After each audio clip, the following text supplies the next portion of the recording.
existing at the scale. We see consistently aspirated smoothing mechanism and no roughness recreation at the atomistic scale with classical MD. But it's not really a surprise. And maybe here we are just too close to details. We have our nose, just dans le guidon en français. And we need to step out a little bit because the problem with atomistic modeling, of course, is that you're dealing with very small samples. Tens of nanometers of size. So there's a huge challenge of scales. And if you do this virtual test of take an FCC crystal, put a notch, a crack tip, and pull on it, then what you will find is that you have a hard time growing a cleavage crack. What you will see is that you will have a lot of dislocation emission and rounding of the crack tip. You will have twinning mechanism. And the reason for this is that the process zone size, where nonlinear mechanisms occur, where debonding occur at a very large scale compared to what you can capture with atomistic modeling. And a way to estimate the process zone size from classical fracture mechanics textbook is to take the ratio of the fracture toughness over the yield strength to the square.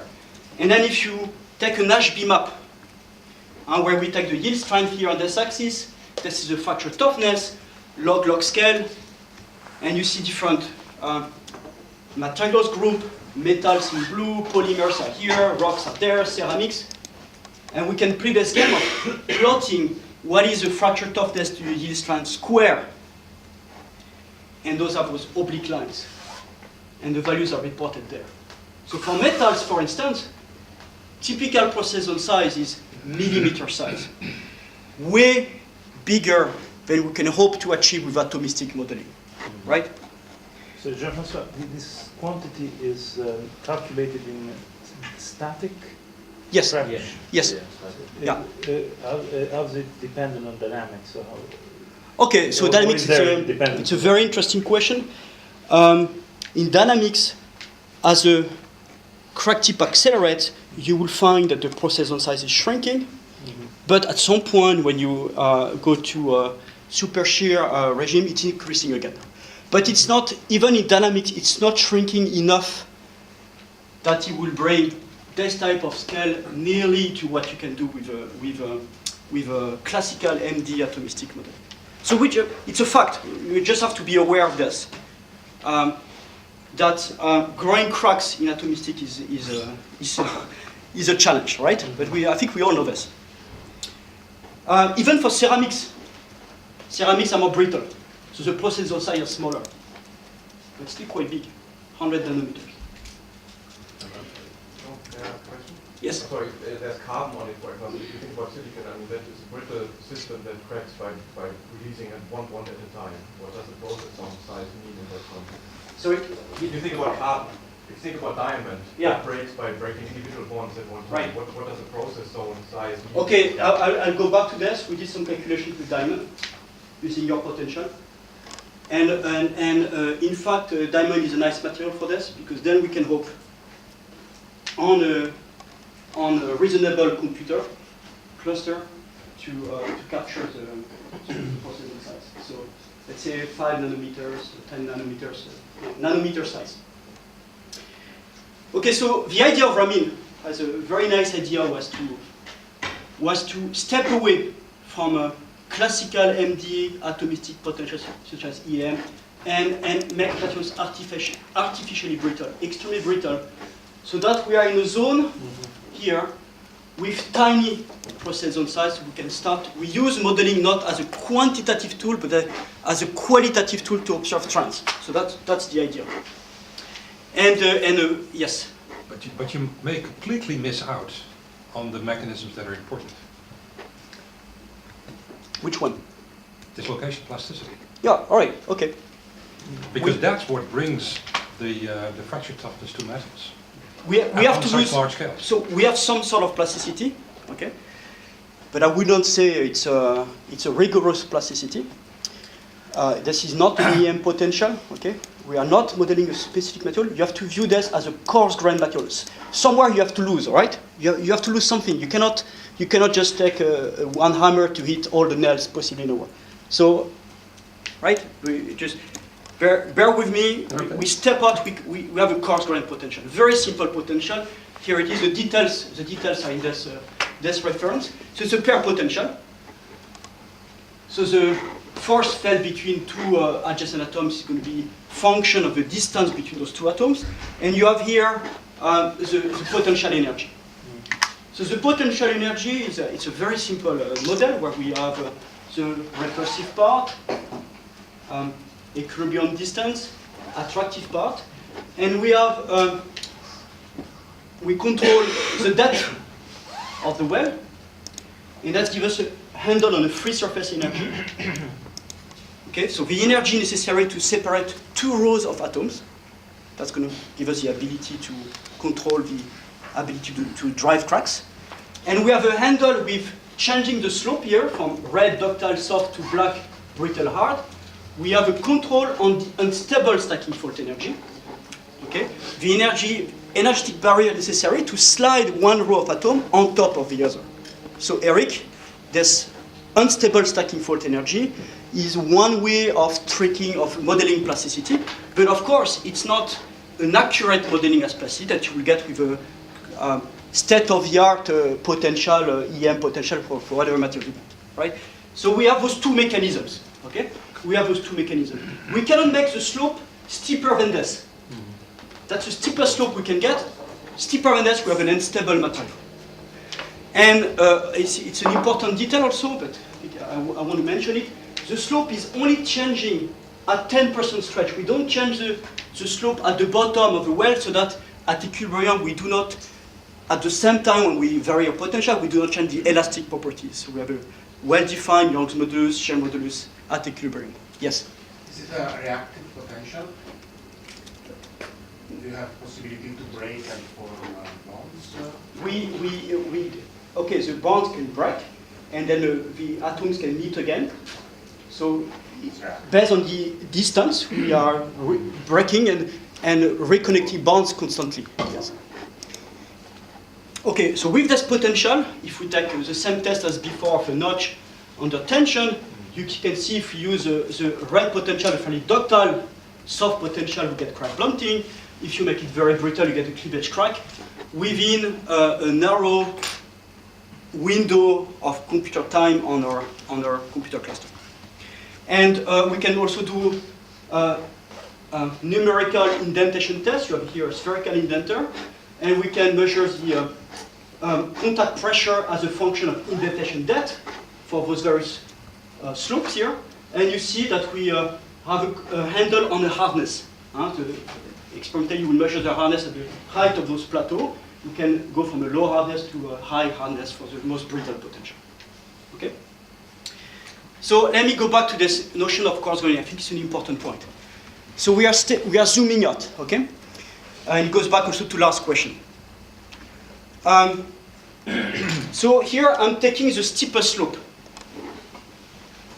the most brittle slope we can get.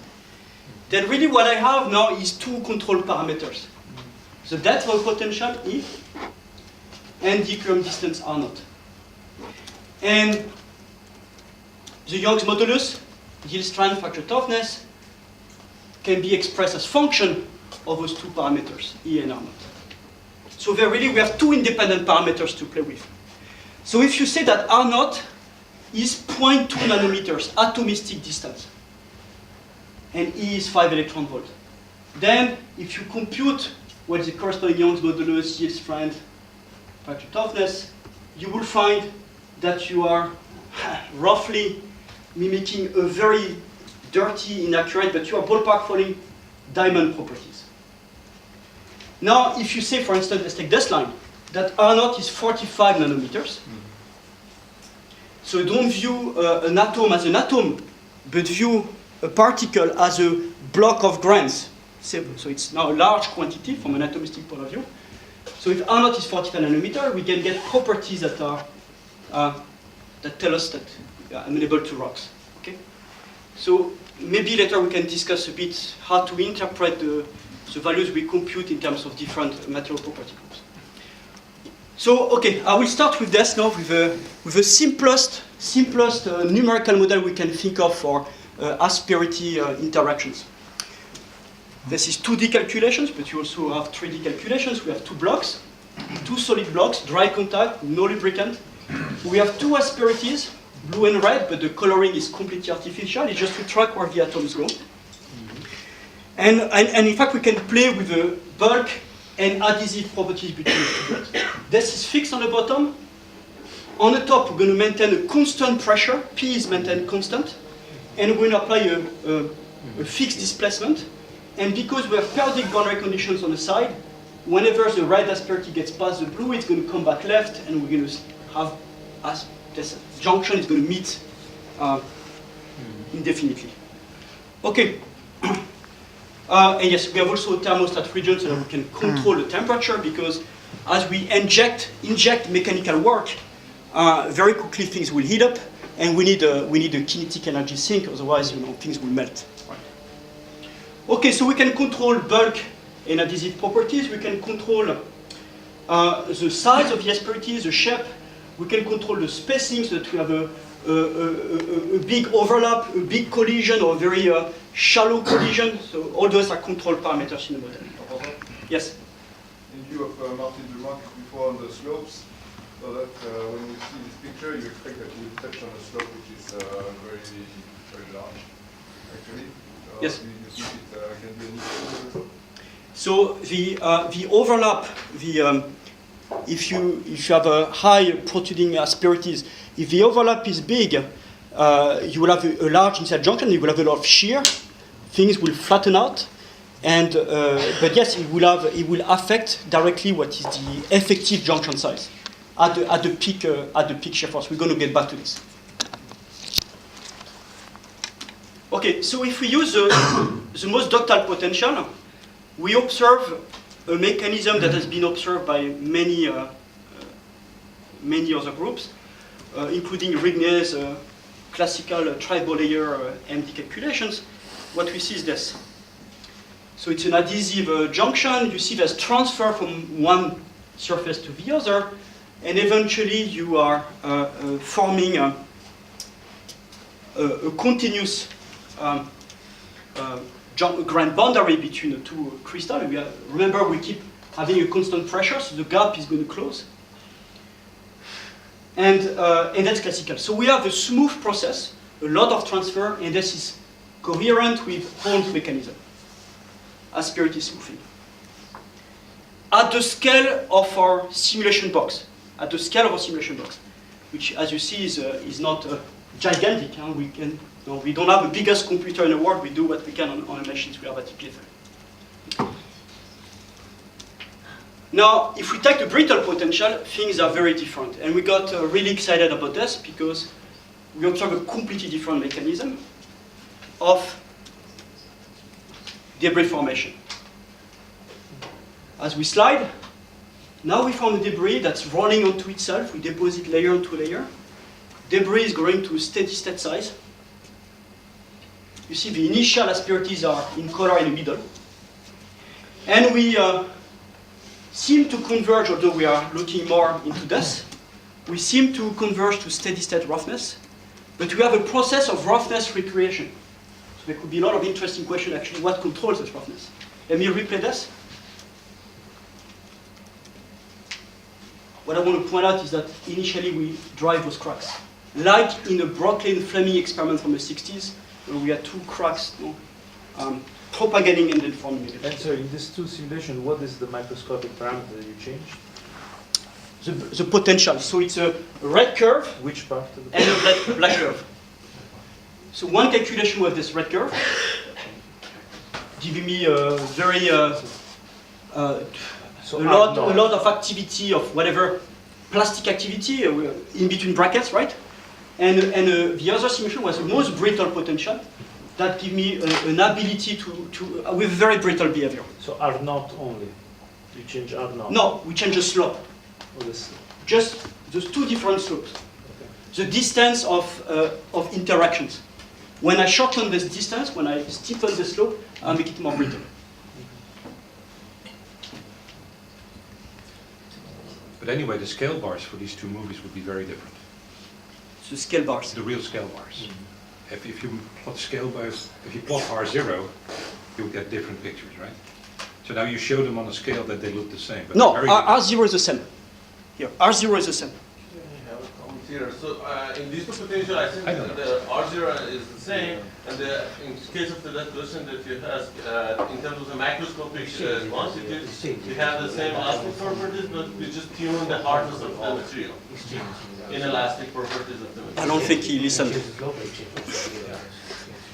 So otherwise it's We'll go back to this after. How am I doing on time? Because where's Vlad? Vlad will give me some extra, because he was calculated to finish in 40 minutes, 45 minutes, but I think I will hit the hour mark, right? But it's good. Let's keep having questions at the same time. All right, so look, we have a transitioning mechanism. If we change the slope, attractive slope part of the potential, we transition from Hong's mechanism to R-char mechanism, where we form a debris. In this case, in blue, as a function of sliding distance, the tangential force is increasing because we have a grand boundary. The spacing in red is decreasing, we close the gap. For this case, it's interesting to see that the tangential force, it's a peak, and then it's decreasing. You have very low tangential force because you have a lubricating mechanism of a debris that's rolling at the interface. And the space in red is hitting a steady state value. Okay? So we attain a final stable debris size, and later in the presentation we're going to go back to quantify how big debris is as function of material properties. Okay? Yes? Here you don't see any effect of your simulation size on the grain size? Because from this particular example it looks like it could have an effect. So we played with a simulation box size. We played with that. I'm going to tell you how, for instance, how the applied load is changing this value of a plateau. So if you, yes? Sorry, one other thing. Have you looked at the effect of asperity steepness? Because obviously the steepness of those asperities is vastly magnified compared to experimental surfaces on this scale. Yes. Well, have you or do you plan to look at more realistic asperity heights relative to their lateral size? Right. So we if you go to the reference I gave you, we had in supermetal material we have a range of different type of asperities, sinusoidal asperities, completely crazy asperities like square asperities, triangular asperities. And the shape is a factor, but it's an indirect factor. It's an indirect factor. The shape is going to control the junction size at the peak load. And the junction size is a key parameter here.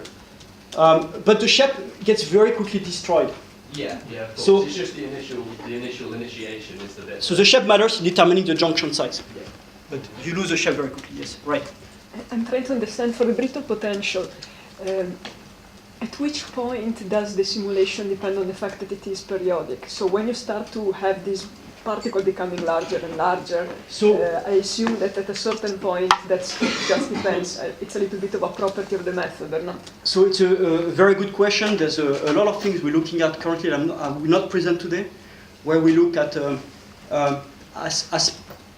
asperities interactions, when we bring them close to another, when we have multiple debris, and this is something I hope to present next time.